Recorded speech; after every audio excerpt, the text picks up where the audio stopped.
Welcome back to the Buddhist Bookshelf YouTube channel. In today's session, we'll be continuing our exploration of the Sorrowless Flower, a profound literary creation authored by Ngoc Tran, who is also recognized by the Dharma name Thien Phuc. This episode signifies the 39th installment in this enlightening series. 521. Vajrayana Buddhism. Vajrayana is also called the esoteric school or the Tibetan Buddhism. Nyingmapa, Kagyupa, Sakyapa Vajralugpa. The Vajrayana is often called Tibetan Buddhism, also called True Word Sect, and it is divided into four main sects: Nyingmapa, Kagyupa, Sakyapa, and Jalugpa. Vajrayana is a Sanskrit term for Vajra vehicle, a tantric school of North India and Tibetan Buddhism founded in the 5th century. It developed out of the teachings of the Mahayana. However, it emphasized on ritual practices as a psychological method to attract followers. The scriptural basis for the tradition is a disparate collection of texts called tantras, which were probably composed sometime between the 6th-7th centuries, but which are claimed to have been spoken by either Sakyamuni Buddha or other Buddhas. Vajrayana also follows the basic bodhisattva path of Mahayana Buddhism. However, it teaches different methods that it claims shortening the time required to attain Buddhahood, including rituals, the use of hand mudra, mandalas, and visualizations.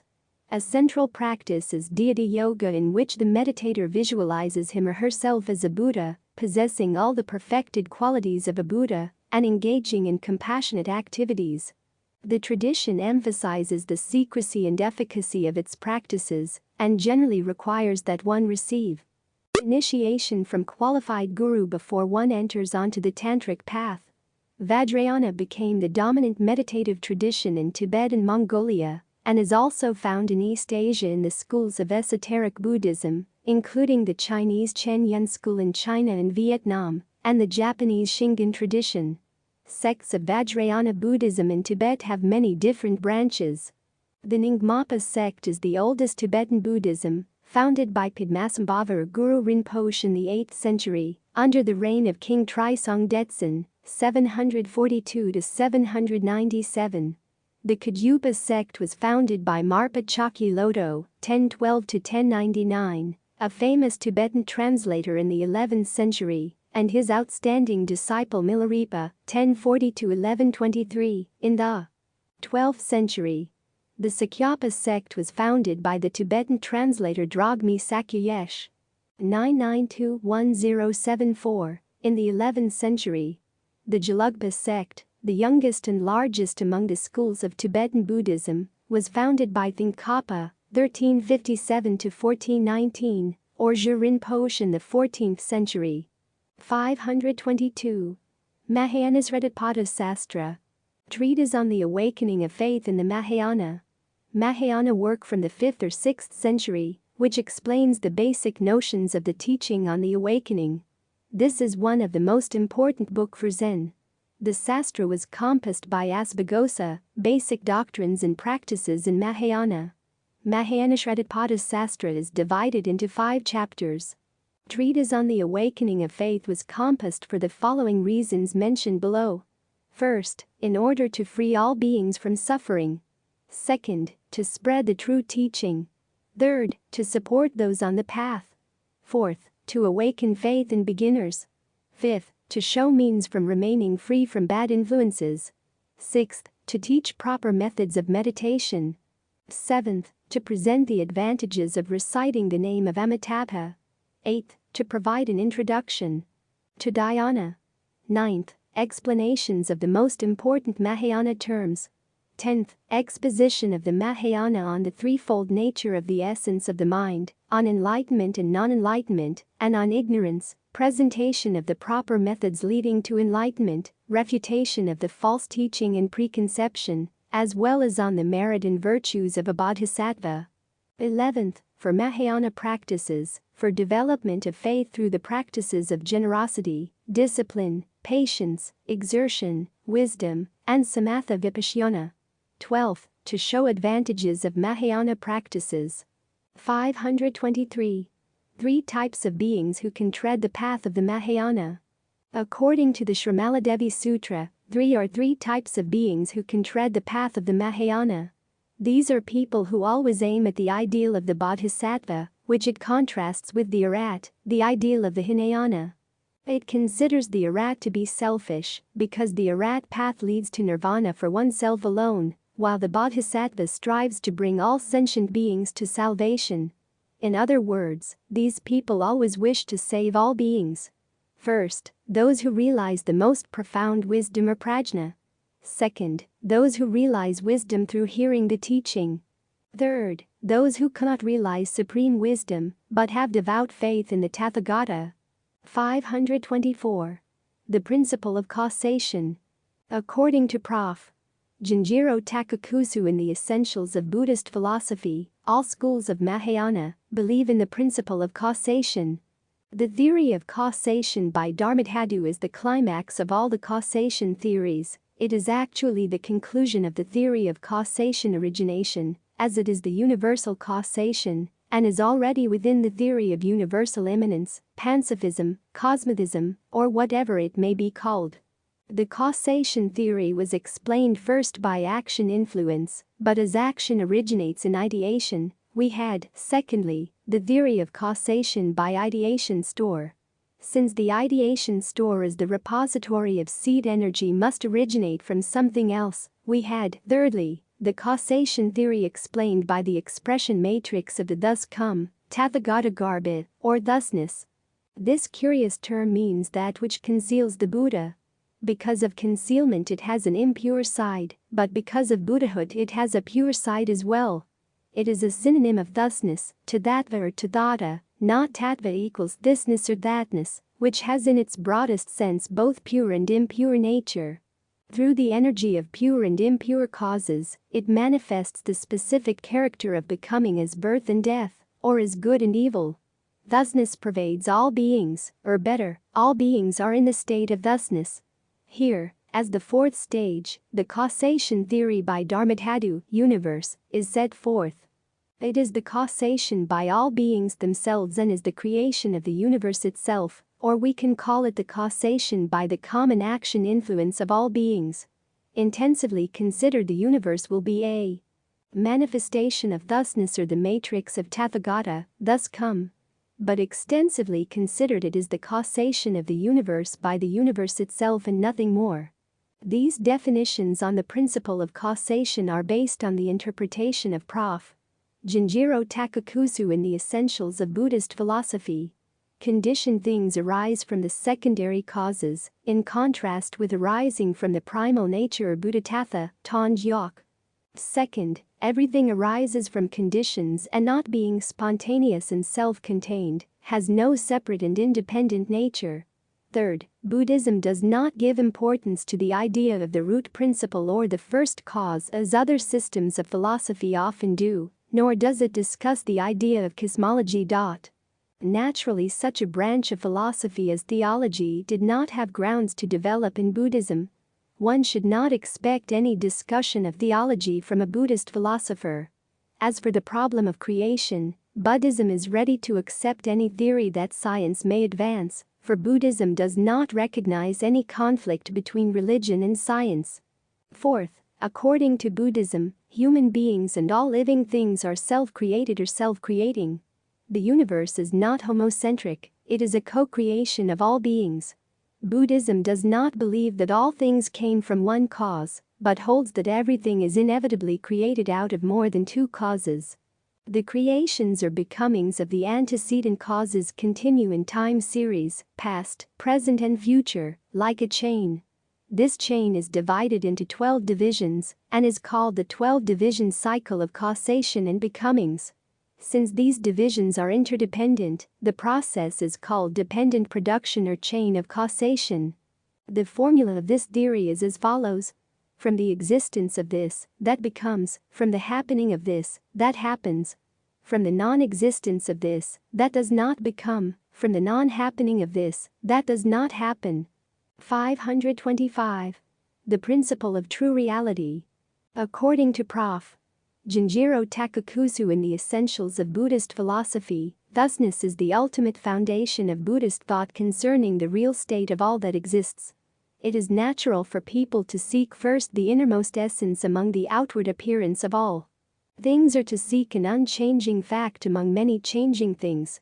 Failing in this, people try to distinguish the unknowable from the knowable, the real from the apparent, or the thing in itself from the thing for us. This effort, too, will end in failure, for what they select as the real or the thing in itself is utterly beyond human knowledge. Such efforts may be called the search for the world principle or for the life principle. The method of search and the resulting theories are various. Some are monistic or pantheistic, while others are dualistic or pluralistic. Against all these views, Buddhism stands aloof by itself. Buddhism is atheistic, there is no doubt about it. When questioned about the first cause or principle, the Buddha always remained reticent. As to the life principle, he denied the existence of an ego or soul or any kind of thing which one may call the real self, as we have discussed. To see the true nature or the true state of all things is not to find one in many or one before many, nor is it to distinguish unity from diversity or the static from the dynamic. The true state without any special condition. It is, in fact, the true reality without a reality, i.e., without any specific character or nature. It is very difficult for the human mind to understand this idea of reality, in which there is no substance at all. The idea of an abiding substance with changing qualities is very deeply rooted in our habits of thought. Buddhist schools, no matter what they are, Hinayana or Mahayana, realistic or idealistic, are utterly free from such a habit of thought, and all maintain the theory of pure change without substratum. When any Buddhist speaks of the true state of reality, he means the state without a specific nature. According to the general views of the Hinayana, the state without any specific condition is nirvana, because nirvana is perfect freedom from bondage. The realistic school, Sarvastivada, belonging to the Hinayana, goes a step further and assumes that selflessness, impermanence and nirvana, flamelessness, are the true state of all things.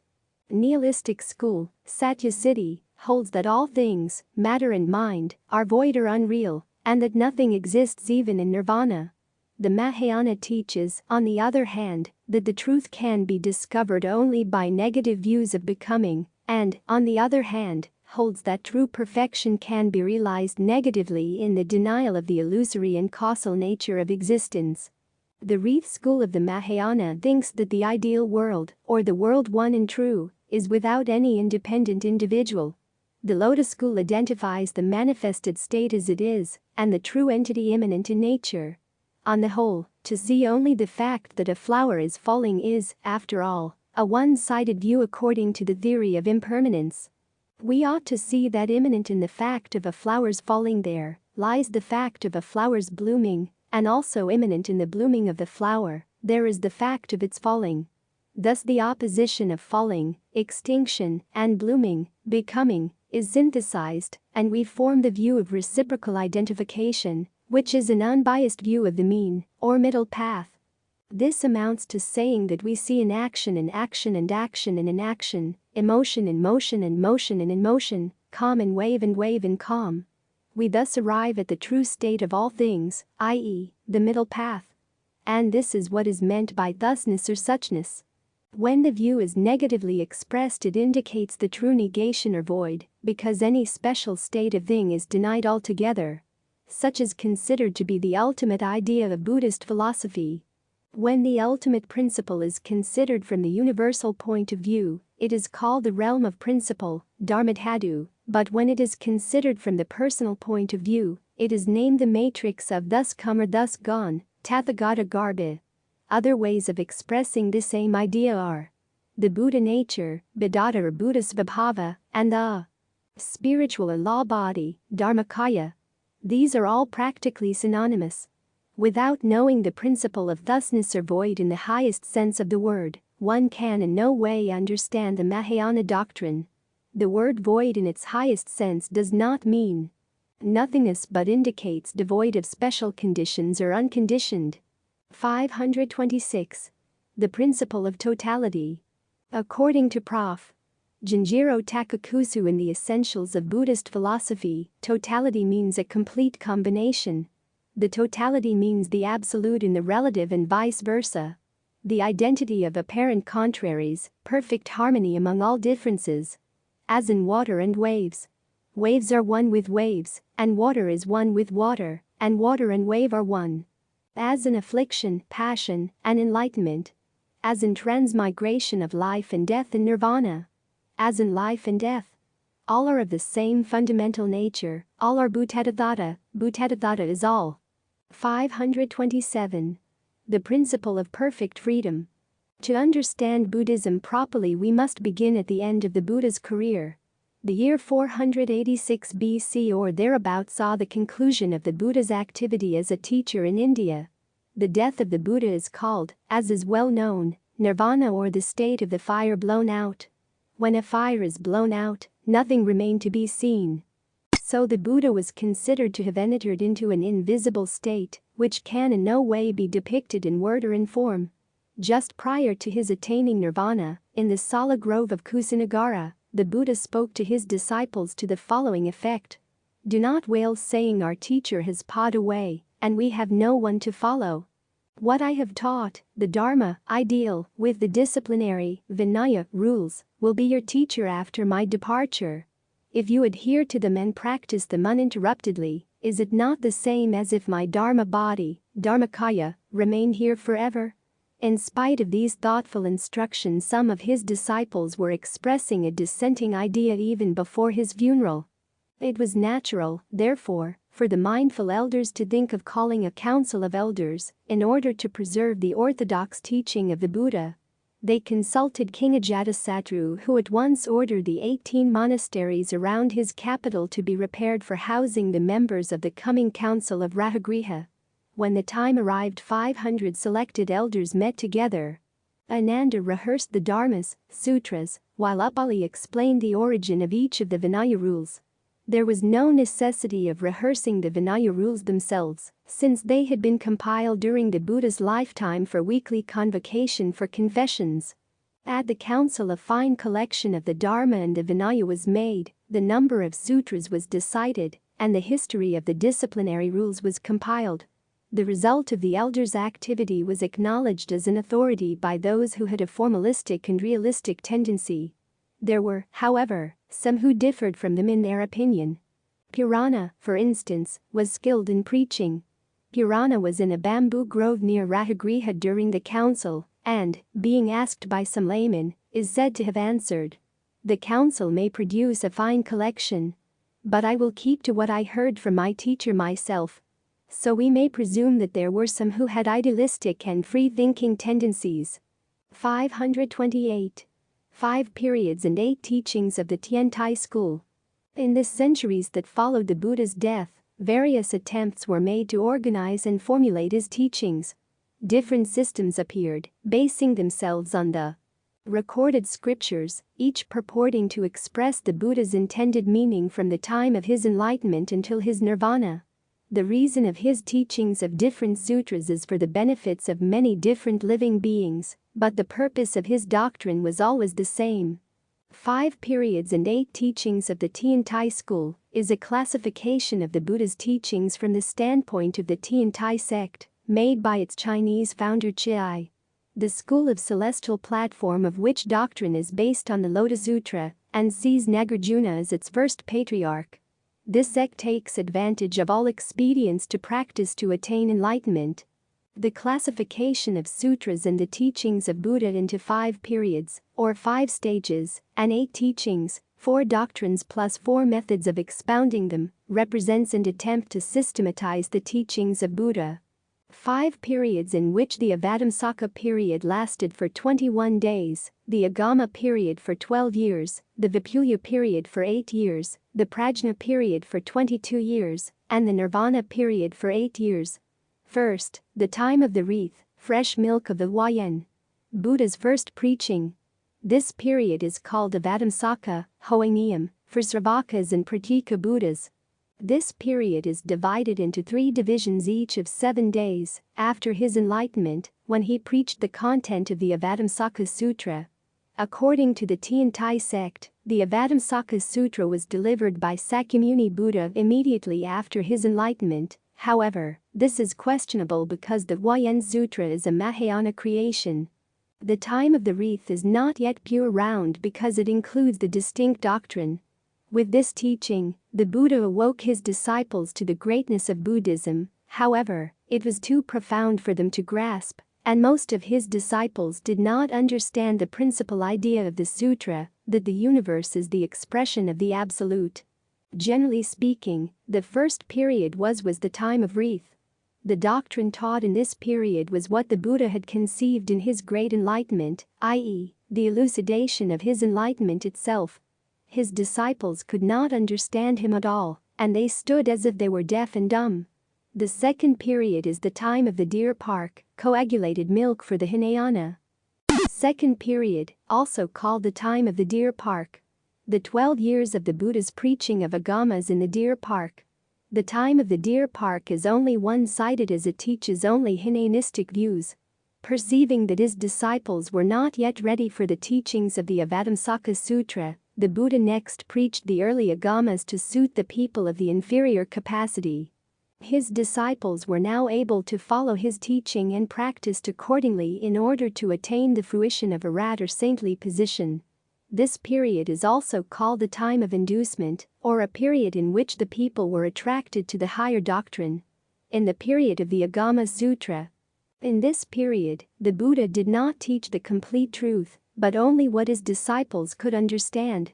He presented the truths of suffering, emptiness, impermanence, egolessness, the Four Noble Truths, the Eightfold Noble Path, unconditioned arising, etc., which help free people from the 3 realms and 6 paths. This phase lasted 12 years. The teachings in this period correspond to the Theravada teachings. The third period is the Vipulya period. The 8 years of preaching Mahayana cum Hinayana doctrines or the Navamita for the Mahayana. The period of the Vipulya Sutra or the period of the introductory Mahayana. The time of development teaches all 4 doctrines together and therefore is still relative. In this period, the Buddha taught the first level of the Mahayana.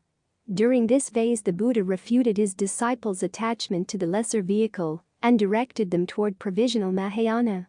He stressed the superiority of a bodhisattva. He clarified the unity of Buddha and sentient beings, of absolute and relative. This was the time when the Hinayanistic people were converted to the Mahayana doctrine, and for that purpose the Buddha preached what we call Vipulya or developed texts, Mahavairakana and Vimalakirti Sutras. As the Buddha often rebuked the arhats for their wrong or short-sighted views, this period is called the time of rebuke. The Hinayanists, after the Buddha's reasoning, became aware of the short-sightedness and learned to appreciate Mahayana. The fourth period is the Prajna period, the period of Prajnaparamita Sutra or Lotus Sutra. 22 years of his preaching the Prajna or Wisdom Sutra, or the Gola or butter for the Mahayana.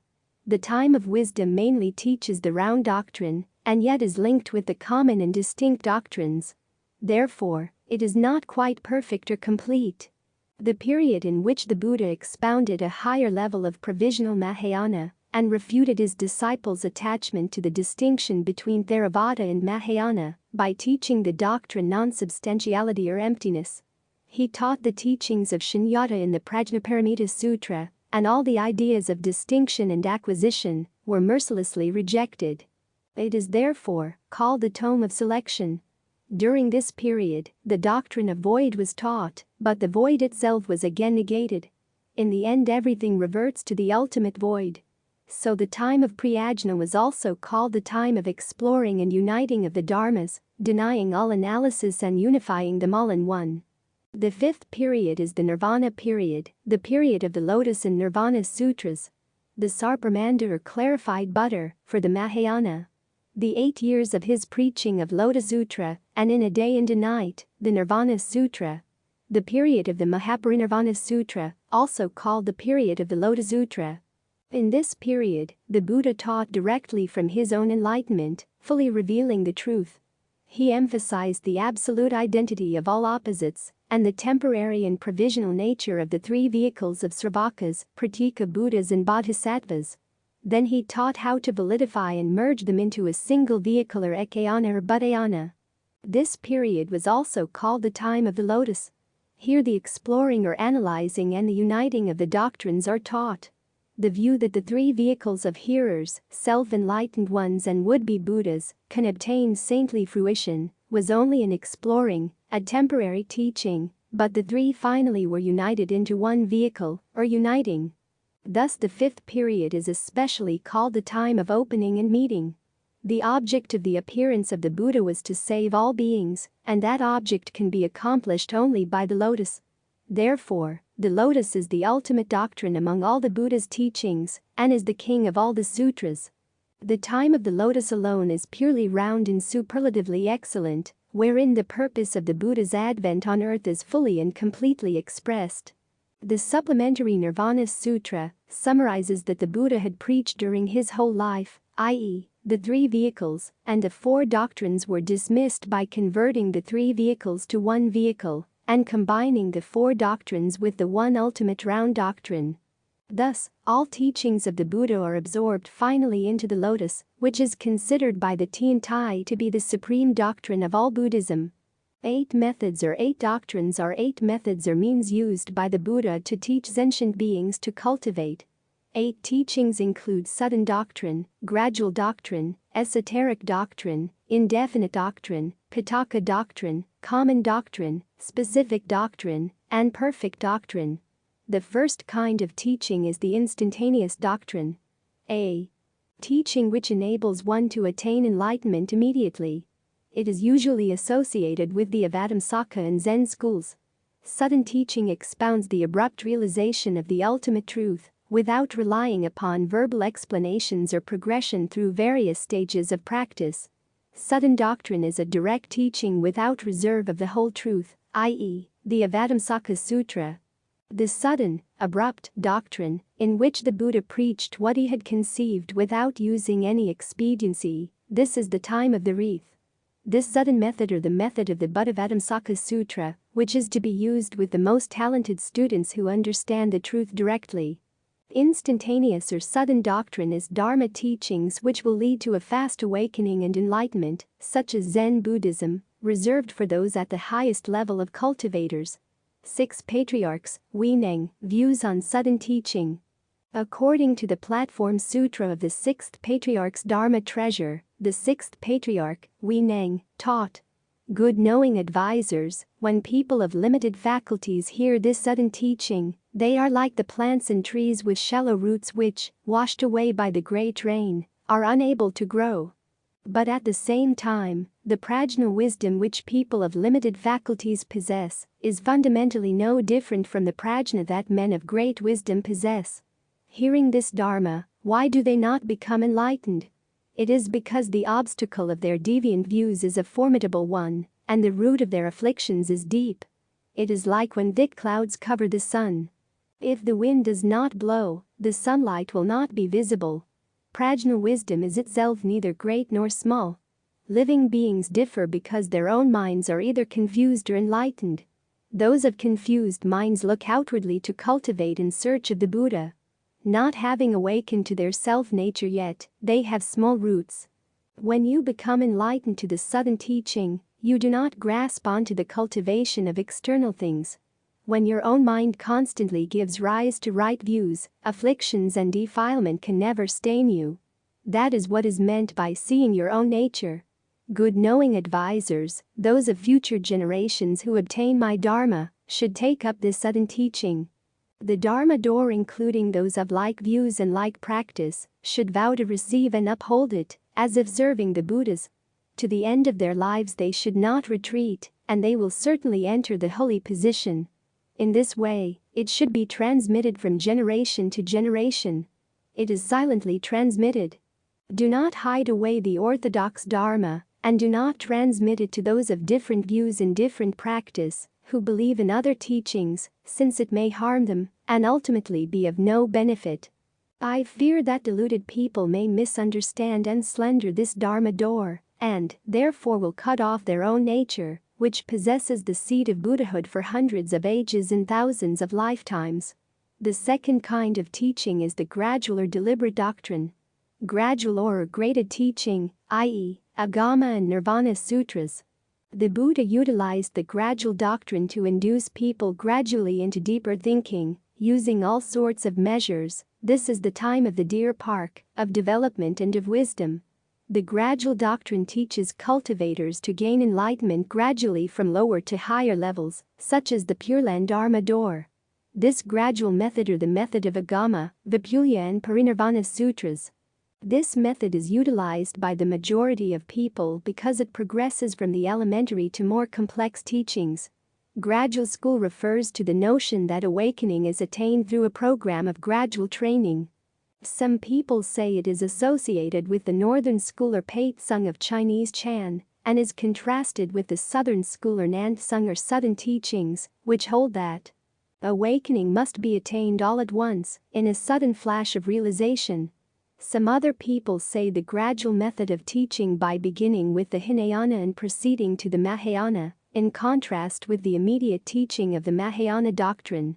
The gradual method of teaching by beginning with the Hinayana and proceeding to the Mahayana, in contrast with the immediate teaching of the Mahayana doctrine, or of any truth directly, e.g. Huayan school, considers the Huayan Sutra as the immediate or direct teaching, and the Lotus Sutra as both gradual and direct. Thien Phuc considers the Lotus Sutra direct and complete. This is one of the 8 methods of teachings which the Buddha utilized the gradual doctrine to induce people gradually into deeper thinking, using all sorts of measures. This is the time of the deer park, of development and of wisdom. The gradual doctrine teaches cultivators to gain enlightenment gradually from lower to higher levels, such as the Pure Land Dharma door. This gradual method or the method of Agama, Vipulya and Parinirvana Sutras. This method is utilized by the majority of people because it progresses from the elementary to more complex teachings. The third kind of teaching is the esoteric doctrine. These are esoteric teachings, only understood by special members of the assembly. The secret teaching. In fact, it is a mystical indeterminate doctrine. It is indeterminate and varied because many a listener is concealed from another by the Buddha's supernatural power, and each thinks that the Buddha is teaching him alone. Thus all hear separately and variously. Such indeterminacy exists from the time of the wreath to the time of wisdom. The secret method, which was used by the Buddha only when addressing to one person, in which case the Buddha was understood by this only person. Opposite to the common doctrine, this Dharma is passed on at a hidden level and has the characteristics of the deepest and most profound meanings of Buddhism. This doctrine teaches cultivators to recite mantras, make Buddha seals with hands, etc. If the 3 karmas of the cultivators become one with the Buddha, then the cultivators will attain Buddhahood. Meaning if the cultivator's mind, speech and body is similar to that of the Buddha, then Buddhahood is attained. Esoteric teaching to an audience invisible to the other assembly. One of the 8 types of teaching. Esoteric teaching, only understood by special members of the assembly. Also the esoteric sect, one of the 4 modes of teachings defined by Thien Phuc sect. The 4th kind of teaching is the indefinite or indeterminate doctrine. Indefinite teaching is the general or indeterminate teaching, from which each hearer would derive benefit according to his interpretation. The indeterminate doctrine, non-mystical indeterminate doctrine, in which though the students have different levels, they still understood his words in different ways. All listeners know that all are hearing together, and yet they hear differently and understand variously. The Buddha used indefinite doctrine to teach sentient beings with different levels of understanding. One of the 5 periods of teaching of the Buddha. General or indeterminate teaching, from which each hearer would derive benefit according to his interpretation. Thien Phuc divides the Buddha's mode of teaching into 4. Indeterminate teaching means that Buddha, by his extraordinary powers of upayukausalya or adaptability, could confer Mahayana benefits on his hearers out of his Hinayana teaching and vice versa, dependent on the capacity of his hearers. The 5th kind of teaching is the Pitaka doctrine. The Tripitaka or Hinayana teaching for Sravakas and Pratyekabuddhas, the Bodhisattva doctrine being subordinate. It also included the primitive Sunya doctrine as developed in the Satyasiddhi Sastra. The doctrine of Tripitaka teaching, scriptures, or Pitaka, storage. Doctrine includes various Dharma doors of cultivation taught to all in the Tripitaka or 3 storages. Sutra, Precept Pitaka, and Upadesa Pitaka or commentary of Sutra. Agamas are traditions of discourses and all Hinayana doctrines, such as those found in the Vipassika literature, appropriate for Sravakas and Pratika Buddhas. The sixth kind of teaching is the common doctrine. The doctrine common to all are the connecting teaching. It is common to the three vehicles and is elementary doctrine of Mahayana. While an inferior bodhisattva follows the same practices as the people of the three vehicles, a superior bodhisattva will penetrate into distinct doctrine and doctrine of perfection. This general teaching, which is for both Hinayana and Mahayana, and is meant for Sravakas, Pratika Buddhas and Bodhisattvas in their first level of progress. The common doctrine or apparent doctrine refers to the teachings used collectively to reach all three levels of sentient beings, high, intermediate, and low. His later immediate teaching, which contained Hinayan and Mahayana doctrine for Sravakas, Pratyekabuddhas, and Bodhisattvas, to which are attributed the doctrine of Dharmalaksana or Yogacara and Madhyamaka schools. One of the 5 periods of teaching of the Buddha. The sudden, abrupt doctrine, in which the Buddha preached what he had conceived without using any expediency, this is the time of the wreath. This sudden method or the method of the Bhagavatamsaka Sutra, which is to be used with the most talented students who understand the truth directly. Instantaneous or sudden doctrine is Dharma teachings which will lead to a fast awakening and enlightenment, such as Zen Buddhism, reserved for those at the highest level of cultivators. This is one of the 3 branches of Sakyamuni Buddha's teaching. Thien Phuc considered the intermediate or interrelated teaching to be an advance in doctrine on the last, partially dealing with the emptiness and advancing beyond the merely relative. The 7th kind of teaching is the specific doctrine. The Buddha's differential or separated, Bodhisattva teaching, definitely Mahayana. The distinct doctrine or special teaching for Mahayana Bodhisattvas. The doctrine of Pitakas and the doctrine common to all teach the simple one-sided void, while this doctrine teaches the middle path, and, therefore, is distinct and separate. Someone says that specific doctrine include teachings geared specifically to each level of high, intermediate, or low of the 3 vehicles, which include Sravakas or lesser vehicle, or Pratika Buddhas or intermediate vehicle, or Mahayana Bodhisattvas or greater vehicle. Differentiated doctrine, one of the 3 branches of the Buddha's teaching. The different teaching of the Avatamsaka sect and Lotus sect is founded on one vehicle, the Buddha vehicle. The Lotus school asserts that the 3 vehicles are really the one vehicle, the Huayan school that the one vehicle differs from the 3 vehicles, hence the Lotus school is called the unitary, while the Huayan school is the differentiating school. The 8th kind of teaching is the perfect doctrine. Perfect teaching or supreme teaching of the Buddha, as expressed in the Lotus, Avatamsaka Sutras, among others. Perfect teaching signifies the one vehicle or the vehicle of the Buddha. During the post-Wei dynasty, around the 6th century, Vinaya master Kuang Tung defined 3 school, gradual, immediate, and inclusive or complete. The Thien Phuc defined 4 schools, the 4th school called inclusive or complete teaching. The Huayan sect defined 5 schools, the 5th called inclusive or complete teaching. 529. Perfect teaching. One of the 8 types of teaching of the Buddha. The complete round teaching or perfect teaching, that of the middle way.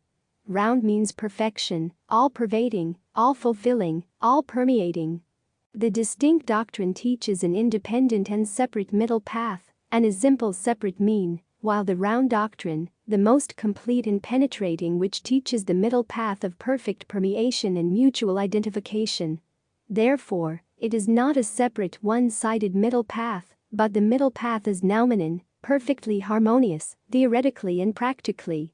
Thus round means that one element contains all elements, i.e., the principle of one is all, and all is one. The perfect doctrine is also called the ultimate teaching of Mahayana Buddhism. It is the most complete and penetrating teaching used to teach the Mahabodhisattvas, or enlightened beings, striving to attain the ultimate enlightenment of Buddhahood, such as the teachings in the Avatamsaka Sutra, which were taught specifically for the great strength Dharma body Mahabodhisattvas from 10 entrances to 10 grounds Mahabodhisattvas. The complete teaching or the golden perfect teaching. This is a Thien Phuc term indicating the perfect teaching, that of the Lotus, as compared with the old perfect teaching which preceded it. Mahayana perfect school, the comprehensive doctrine, or the complete immediate school, that of Thien Phuc. Perfect teaching or supreme teaching of the Buddha, as expressed in the Lotus of Adamsaka Sutras, among others. Perfect teaching signifies the one vehicle or the vehicle of the Buddha. During the post-Wei dynasty, around the 6th century, Vinaya master Kuang Tung defined three schools: gradual, immediate, and inclusive or complete. The Thien Phuc defined four schools, the fourth school called inclusive or complete teaching. The Huayan sect defined 5 schools, the fifth called inclusive or complete teaching. 530. Dedication equal to all Buddhas. According to the Flower Adornment Sutra, Chapter 25, 10 dedications, great enlightening beings dedication, equal to all Buddhas, or the third dedication in the 10 dedications. First, enlightening beings follow and cultivate the path of dedication of the Buddhas of past, future and present.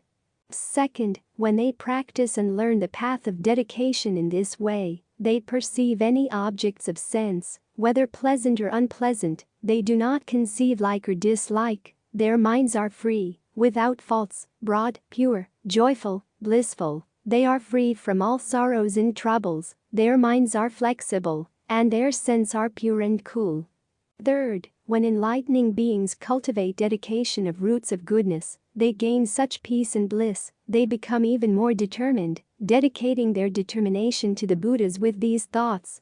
With the roots of goodness they are planting, they vow to cause the bliss of the Buddhas to increase more and more, the bliss of the unconceivable abode of Buddhas, the bliss of the peerless concentration of Buddhas, the bliss of unlimited compassion, the bliss of liberation of all Buddhas, the bliss of unlimited spiritual power, the bliss of vast ultimate immeasurable power, the bliss of tranquility detached from all cognition, the bliss of abiding in the state of non-obstruction, always rightly concentrated, the bliss of carrying out the practice of non-dualism without change.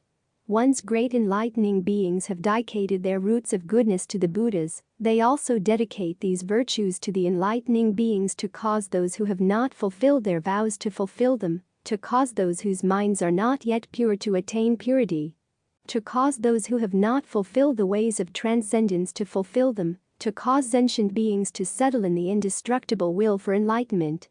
Great enlightening beings do not regress on the way to omniscience, they do not give up great effort, they preserve all the foundations of goodness of the gates of enlightenment, they are able to cause sentient beings to give up conceit, set their minds on enlightenment, and fulfill their aspiration, they abide in the abode of all enlightening beings, they attain the clear, sharp senses of enlightening beings, they cultivate roots of goodness, and realize omniscience.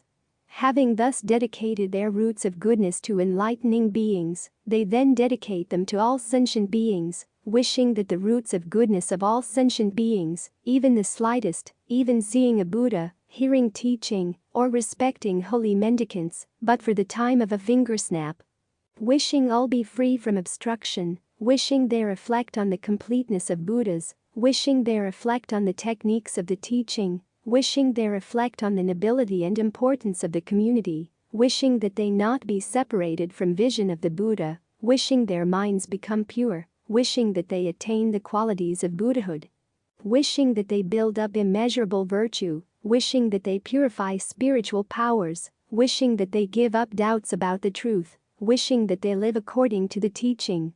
As they make such dedication to sentient beings, they also make such dedication for the Buddhist disciples, and the individual illuminates. Fourth, enlightening beings also vow that all sentient beings forever leave all miserable places like hells, hungry ghosts, and animality, and so on, wishing that they further develop the supreme will for enlightenment, wishing that they concentrate their minds on the earnest search for knowledge of all means of liberation, wishing that they never repudiate the true teaching of the Buddhas, wishing to attain the peace of the Buddhas, wishing to be pure in body and mind, wishing to realize omniscience. Fifth, the foundations of goodness of great enlightening beings are all correctly initiated, built up, and developed by great vows, causing them to expand and to be completely fulfilled. Sixth, When great enlightening beings live at home, they'll live at home with spouses and children. Enlightening beings never for a moment give up the determination for enlightenment. With correct mindfulness, they always meditate on the realm of all knowledge. They always liberate themselves and others, enable them to reach the ultimate. They always use appropriate means to transform the members of their own households, causing them to enter the knowledge of enlightening beings, and causing them to develop to maturity and attain liberation. Though they live at home with relatives, their minds have no attachments. However, by their basic great compassion, they remain in home life, and because of their kindness, they harmonize with their spouses and children, with no hindrance to the pure way of enlightening beings. Though great enlightening beings be in home life and work at various occupations, they never for a moment give up the will for omniscience. Whether they are dressing, eating, taking medicine, washing, looking around, walking, standing still, sitting, reclining, speaking, thinking, asleep or awake, whatever they are doing, their minds always dedicated to the path of omniscience. They concentrate and contemplate unremittingly, because they want to aid all sentient beings and settle them in enlightenment.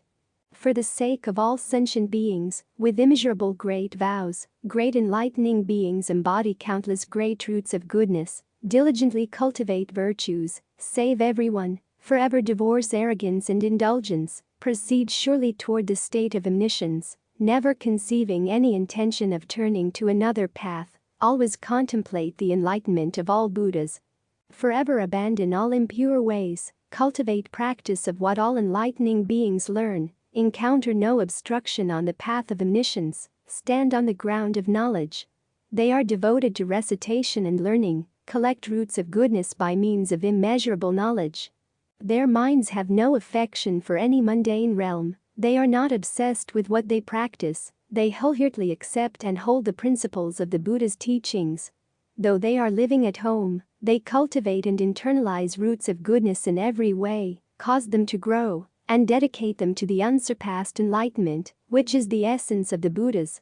7th, at such a time, enlightening beings, even when they are feeding domestic animals, all make this vow to cause these creatures to leave the realm of animality, to be helped and comforted and ultimately be liberated, having forever crossed over the ocean of suffering, eternally annihilating painful sensations, forever removing suffering physical and mental elements, eternally cutting off painful feeling, accumulation of pain, painful actions, the cause of pain, the root of suffering, and painful situations. 8th, with their roots of goodness in the forefront, enlightening beings dedicate them to knowledge of ways of liberation for all beings. 9th, enlightening beings first engender the determination for enlightenment. They include all sentient beings.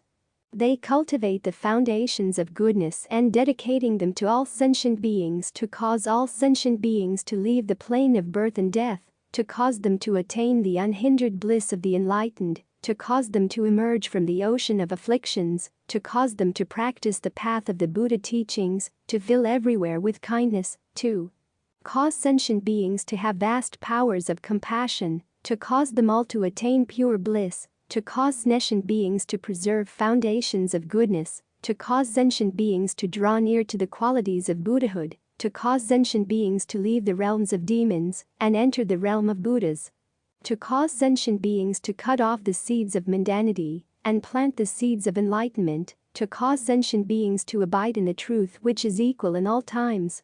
10th, enlightening beings dedicate all roots of goodness they have collected, will collect and are collecting. Enlightening beings form this thought. As the Buddhas and enlightening beings of the past have practiced and respectfully serving all enlightening ones, liberating sentient beings, so that they be forever emancipated. They diligently cultivate and practice all roots of goodness, and then dedicate them all without attachment, without depending on form, without attachment to sensation, without erroneous conceptions, without creating fixed patterns, without grasping consciousness, detached from the senses, not dwelling on things of the world, delighting in transcendence. They know that all things are empty as space, come from nowhere, are unborn and not perishing, and have no true reality, so they have no attachments. 11th, enlightening beings avoided all discriminatory views, they were imperturbable and unaffected by anything, they never lost awareness or calm. 12th, they abide in reality without form, detached from all appearances, all being one. 13th, enlightening beings entered deeply into the nature of all things, they always happily practiced all-sighted virtues, and saw the congregation of all Buddhas. 14th, just as all those enlightening beings of the past dedicated roots of goodness, enlightening beings also practiced dedication in this way, and undestined these principles in this way. They base on these principles determined to learn and act, not violating the specifics of the teachings. They know that what is practiced is like illusions, like shadows, like the moon's image in the water, like reflections in a mirror, manifested by the combination of causes and conditions, proceeding thus up to the ultimate stage of enlightenment. 15th, great enlightening beings also form this thought. Just as the Buddhas of the past, when cultivating enlightening practice, dedicated roots of goodness in this way, and so doing will the Buddhas of the present and future, so too should I arouse my will and dedicate roots of goodness like those Buddhas with foremost dedication, excellent dedication, supreme dedication, superior dedication, unexcelled dedication, peerless dedication, unequal dedication, incomparable dedication, honorable dedication, sublime dedication, impartial dedication, straightforward dedication, virtuous dedication, far-reaching dedication, good dedication, pure dedication, dedication free from evil, dedication not going wrong. 16th, once enlightening beings have dedicated roots of goodness in this way, they accomplish pure action of body, speech and mind, they abide in the abode of enlightening beings without any faults, they practice good works, they get rid of evils of action and speech, their minds are without flaw or defilement, they cultivate omniscience. Trui noi tam quang nai. They abide in an immeasurably broad mind, they know all phenomena create nothing, they abide in transmundane states, they are not influenced by things of the world, they analyze and comprehend innumerable actions, they fully develop skill and means of dedication, and they extirpate the roots of grasping and detachment forever. 531. 6 articles for worship. There are 6 articles for worship in Buddhism. According to the Mahayana Buddhism, there are 6 articles for worship: flowers, censer, lamps, water, fruits, and tea. First, the offering of the flowers. It is believed that the reward for offering flowers to the Buddha is that you will have perfect features and be very beautiful in the next life. However, sincere Buddhists should not make offerings of flowers to the Buddha with the hope of gaining handsome features in the future, for that will nurture your greed. Remember, when your merit and virtue are sufficient, your feature will be naturally beautiful. Second, the offering of the censer. It is believed that the reward for offering incense to the Buddha is that in the future your body will be fragrant. However, sincere Buddhists should not make offerings of incense to the Buddha with the hope of gaining a fragrant body, for that will nurture your greed. Remember, when your merit and virtue are sufficient, your body will be naturally fragrant. Third, the offering of the lamp or candles. It is believed that if you make offerings of lamps to the Buddha, you will have a clear vision in your next life. You will be able to see things other people cannot see. Fourth, the offering of the water. It is believed that if you make offerings of water to the Buddha, you will have a cool and clear mind in your next life. You will be able to know things other people cannot know. Fifth, the offering of the fruits. You should offer fruits to the Buddha with the vow that you will try to keep your daily diet on fruits and vegetables only. Sixth, the offering of the tea. Tea is used as habit of offerings to the spirits in monasteries. However, according to the Dictionary of Chinese Buddhist terms compassed by Professor Sudhil, 6 articles for worship include flowers, unguents, water, incense, food, and lamps. 532. Heretical methods of worship. Fire worshippers. Zoroastrianism is a religion of ancient Persia, may also have contributed to the rise of the Bodhisattva doctrine in India because it supplied a great deal of mythology to Judaism. Its ravishous and emesis spentas bear a certain semblance to the Bodhisattvas. The 6 emmerses spent as in Persian mythology, immortal, holy or beneficent ones, who are associated with Ahura Mazda, are personified abstractions, and most bodhisattvas in Buddhism are also really personifications of wisdom, love, or courage. Zoroastrianism influenced the development of Buddhism more directly through the cult of sun worship, which was introduced into India in the 3rd century BC. Sun worship is referred to in the Daya Nikaya and is ridiculed in the Jataka stories. Many familiar names of the Mahayana are suggestive of sun worship, i.e., Amitabha, measureless light, Vairocana, the brilliant one. It is probably that they established an organized sect of sun worshippers on the basis of Zoroastrianism and the ancient Indian domestic rites of sun worship. The solar myth penetrated deep into every phase of Buddhism, and many bodhisattvas were endowed with solar attributes. The custom of worship of the ribs, this is one of the most popular customs in Central Asian countries in ancient times. According to Professor Soothill in the Dictionary of Chinese English Buddhist terms, Parsba was the 10th patriarch, the master of Abhaghosa, previously a Brahmin of Gandhara, who took a vow to not lie down until he had mastered the meaning of the Tripitaka, cut off all desire in the realms of sense, form, and non-form, and obtained the 6 supernatural powers and the 8 paramitas. This he accomplished after 3 years. He died around 36 BC. The custom of worship in the 6 directions. According to the Sagalaka Sutra, the Brahmin morning act of bathing and paying homage in the 6 directions, observing the well-born do this blindly. They believe that gods from these 6 directions will welcome them to certain paradises. The Buddha is said to have given the discourse in the Worship in the 6 Directions Sutra. The Buddha reminded us to think about the 6 directions as follows. First, worship in the east denotes mother and father. Second, worship in the south denotes teachers. Third, worship in the west denotes wife and children. Fourth, worship in the north denotes friends and companions. Fifth, worship in the nadir denotes servants and work people. Sixth, worship in the zenith denotes ascetics and Brahmins. Pantheism or the worship of all gods of different creeds. Buddhism is not a form of pantheism, for it lacks the duality of thought implied in the God concept and that which the God creates. One God religions are the belief in just one God. Some people believe that there exists an almighty God who is the only creator of the universe and sentient beings. According to them, it is said that the universe at the start was a dark and immense expanse.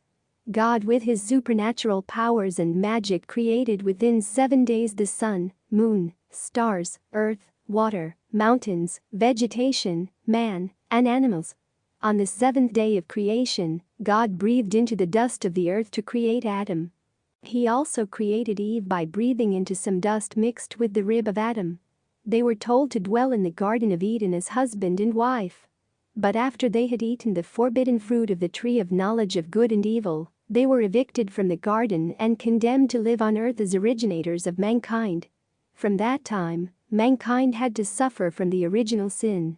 According to the one God religion's doctrine, whoever knows how to respect, venerate and obey God will be saved to live happily in heaven forever. Those who do not will be banished into hell. Fetishism or the worship in things. Primitive man believed that the spirits that dwelt within physical things either temporarily or permanently. This abode might be a non-living thing, such as a stone, a feather, or an implement, or it might be a great tree, an animal or bird, or even a human being. They regarded these things as protecting them, their families, and their villages from harm, and they worshipped them earnestly.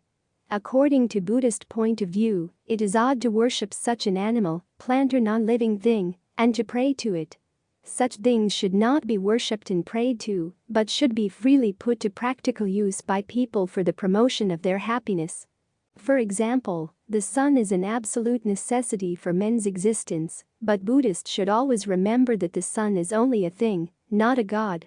When in the future human knowledge has advanced much further than at present, there is a fair chance for his being able to produce a substitute for the sun. The moon is a mere thing, too, although it was worshipped as a god in ancient time, but now man's spacecrafts have landed several times on the moon. This lunar exploration will culminate in practical application of its findings to human life. In the same manner, rivers, seas, and mountains are nothing but things whose power should be put to practical use by human knowledge to enrich human life. The same can be said of the various animals and plants. According to Buddhist tradition, lay people may not pay homage to the gods of other religions, monks and nuns may not pay homage to kings or parents, usually they pay homage to their parents the last time before leaving home. 533. Other types of cultivation. Some people deny the existence of appearance, reject of form characteristics or denial of appearance. According to Most Venerable Thien Phuc and the 13 Patriarchs of Pure Land Buddhism, theory is truly emptiness, practice belongs to existence. Existence is emptiness. If this is not yet attained, it's better to cultivate by being attached to existence or form or appearance, but do not claim nothing exists or everything is within the mind or any such deep theoretical teachings when one is still attached to existence, i.e., family, wife, children, house, or fond of health, etc. For doing these, cultivators are easily trapped in the wrong road. Thus, do not say the Pure Land is only an illusion manifested within the mind. In reality, in theory, everything is an illusion. To reject of form characteristics is to reject and disregard the conducts of form practices. This practice is often observable with those who cultivate Zen Buddhism in present day. They claim themselves as people who are unattached to form characteristics and look down on those who cultivate Pure Land as being attached to form characteristics. However, most ironically, they are still ignorantly attached with every part of existence, i.e., having wife, husband, children, house, jobs, etc. Sincere Buddhists should always be careful. As for the cultivation of no thoughts, no dwelling, no cultivation, and no accomplishment, according to the Sutra in 42 sections, Chapter 11, the Buddha said, giving food to 100 bad people does not equal to giving food to a single good person. Giving food to 1,000 good people does not equal to giving food to one person who holds the 5 precepts. Giving food to 10,000 people who hold the 5 precepts does not equal to giving food to a single Sratapanna. Giving food to 1,000,000 Sratapannas does not equal to giving food to a single Sakradagaman. Giving food to 10 million Sakradagamans does not equal to giving food to one single Anagaman. Giving food to 100 million Anagamans does not equal to giving food to a single Arahant. Giving food to 10 billion Arahants does not equal to giving food to a single Pratyekabuddha. Giving food to 100 billion Pratyekabuddhas does not equal to giving food to a Buddha of the 3 periods of time. Giving food to 10 trillion Buddhas of the 3 periods of time does not equal to giving food to a single one who is without thoughts, without dwelling, without cultivation, and without accomplishment. As for the cultivation of the non-movement, according to the Platform Sutra of the 6th Patriarch's Dharma Treasure, the 6th Patriarch, Wei Neng, taught, good knowing advisors, one who cultivates non-movement, does not notice whether other people are right or wrong, good or bad, or whether they have other faults. That is the non-movement of the self-nature. Good knowing advisors, although the body of the confused person may not move, as soon as he opens his mouth, he speaks of what is right and wrong about others, of their good points and shortcomings, and so, he turns his back on the way. Attachment to the mind and attachment to purity are obstructions to the way. As for the cultivation and patience, bodhisattvas who practice the 10 kinds of dedication and meditation of the mean, have patience in all things, for they see that all things, phenomena and noumena, harmonize. As for the cultivation of the perfect school, based exactly on the analyses of the Thien Phuc sect, the separatist or differentiating school, is the cultivation of the perfect school.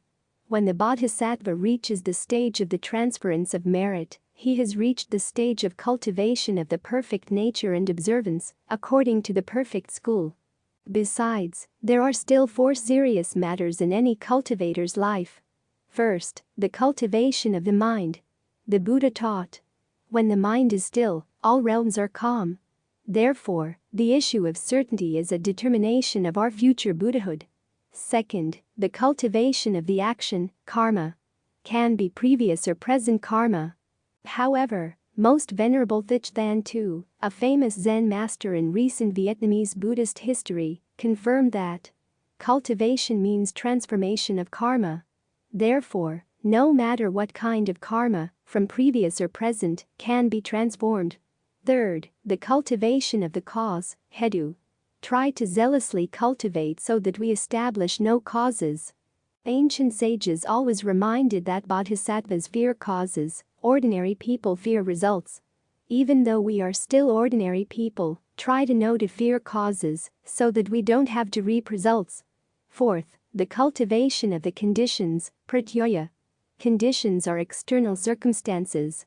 If our cultivation power is weak, we can be attracted by external conditions. However, if our cultivation power is strong, no external environments can attract us. The sixth patriarch told the monks in Quang Chau that it is not the wind moving, and it is not the flag moving, it is our mind moving. So if we follow the teachings of the sixth patriarch, no external environments can be fertilizers to our cycle of births and deaths. 534. Renunciation.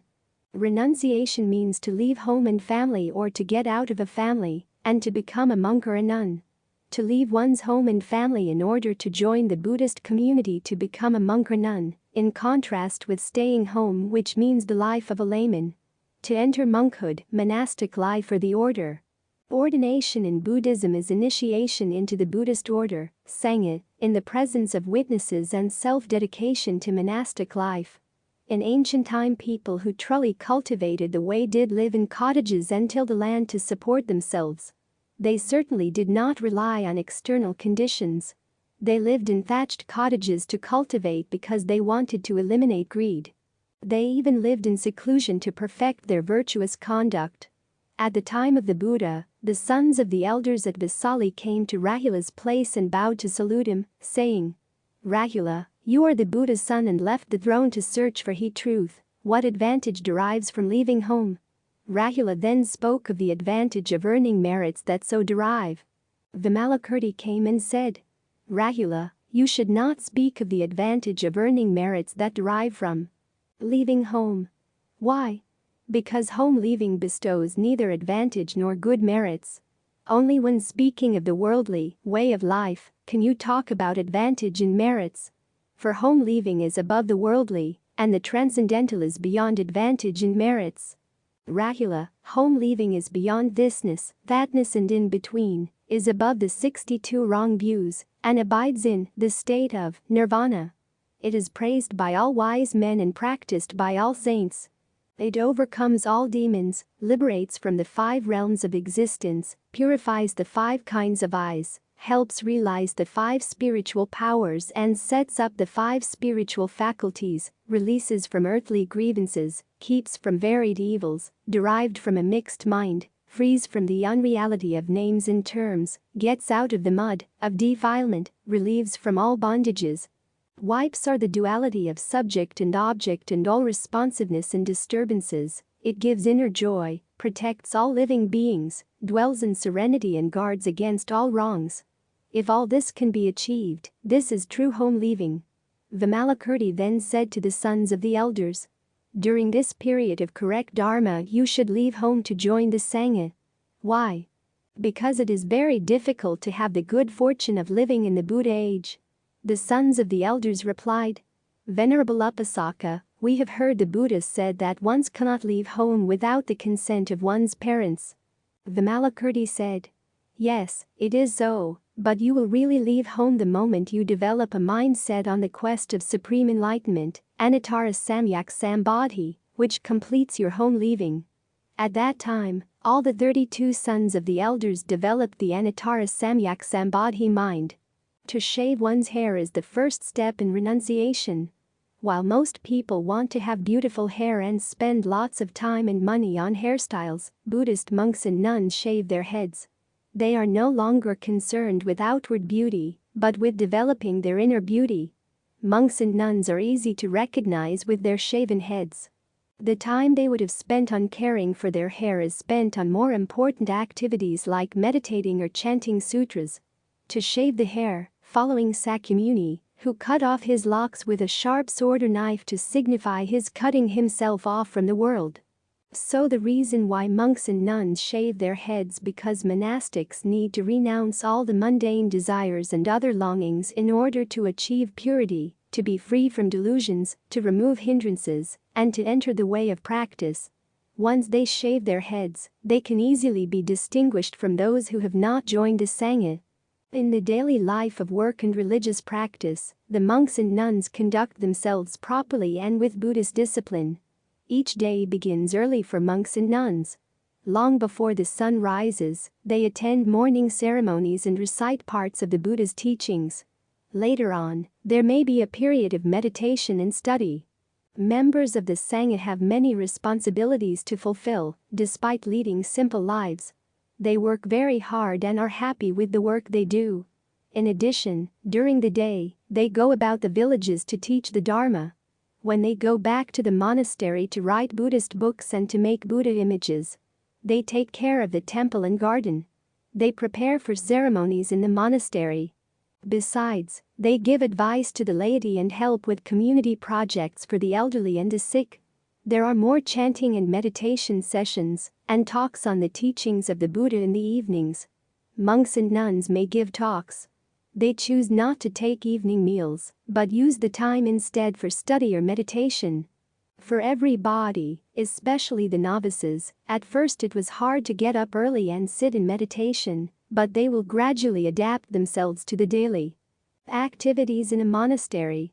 In addition, monks and nuns still have daily schedule of cultivation, such as practice of meditation, daily consultation, and late evening ceremonies, and so on. Daily consultation with the teacher is conducted during periods of intense meditation.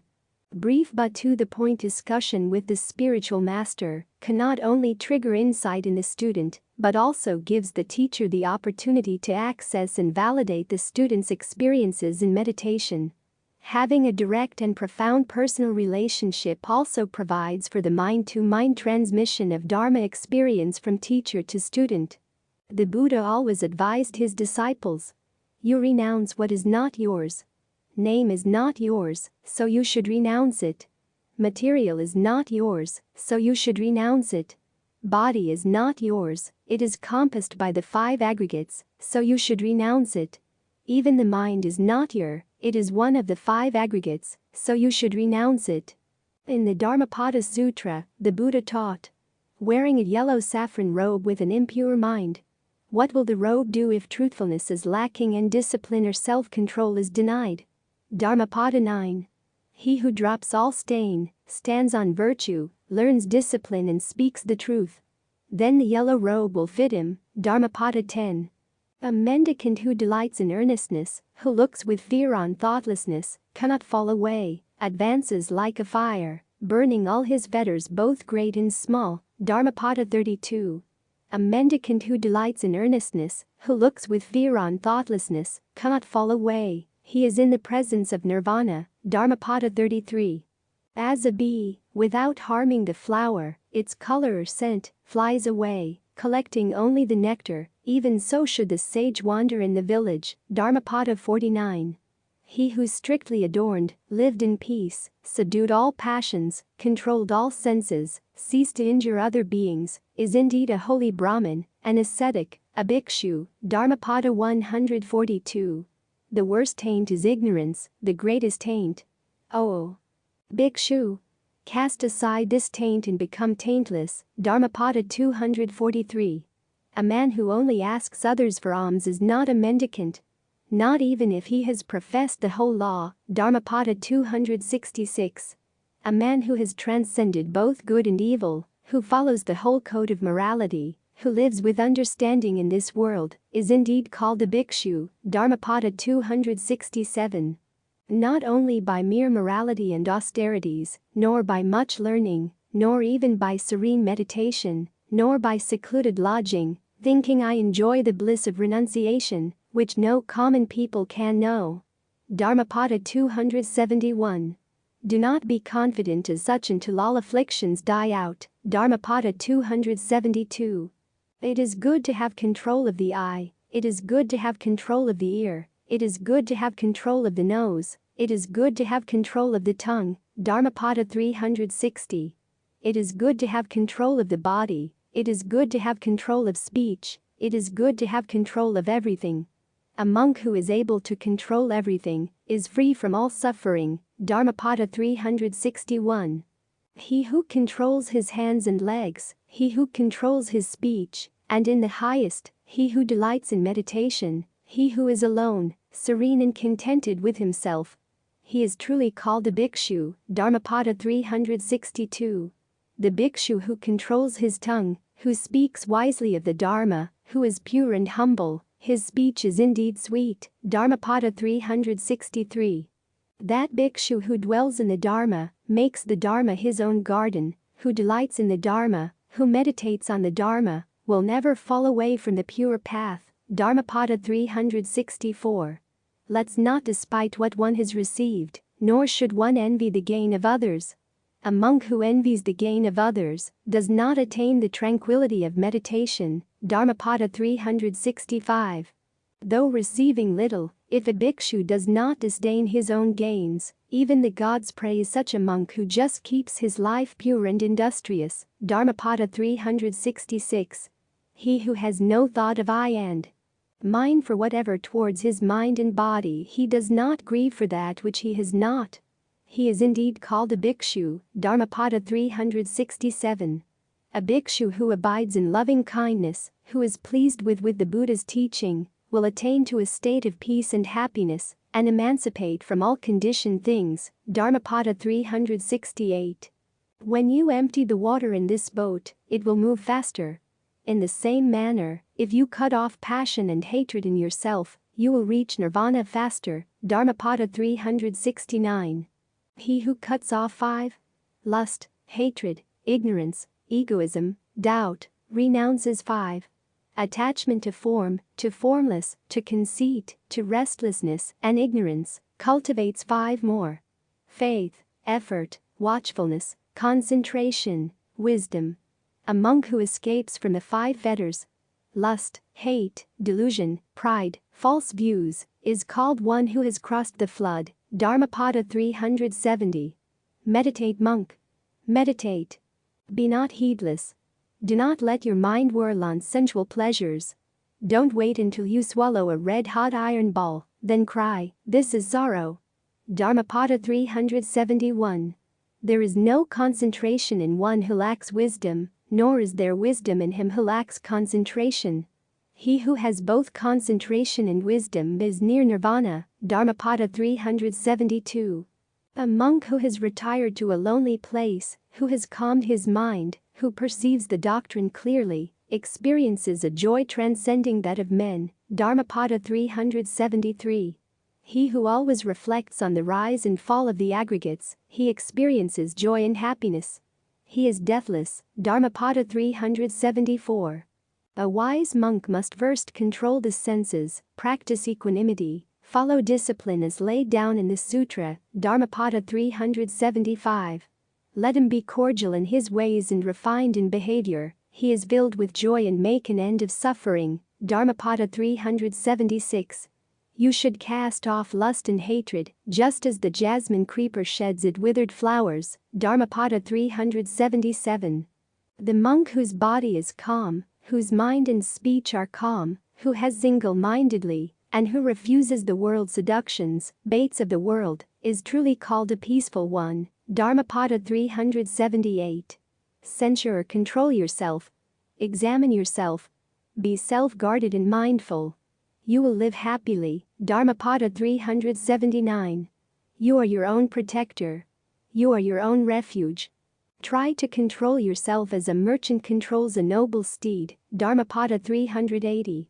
He who is full of joy, full of faith in the Buddha's teaching, will attain the peaceful state, the cessation of conditioned things, and supreme bliss. Dharmapada 381. The bhikshu, though still young, ceaselessly devotes himself to the Buddha's teaching, illumines this world like the moon escaped from a cloud. Dharmapada 382. In the 42-section Sutra, the Buddha said, Sramanas who have left the home life renounce love, cut, uproot, desire and recognize the source of their minds. They penetrate the Buddha's wonderful dharmas and awaken to unconditioned dharmas. They do not seek to obtain anything internal, nor do they seek anything external. Their minds are not bound by the way, nor are they tied up in karma. They are without thoughts and without actions, they neither cultivate nor achieve, certify, they do not need to pass through the various stages, and yet are respected and revered. This is what is meant by the way. Chapter 2.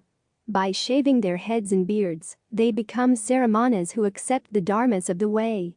They renounce worldly wealth and riches, beg for food with moderation. Moderate needs are not to acquire too many things, take only one meal at noon, and eat only enough to satisfy their hunger, and are careful not to return.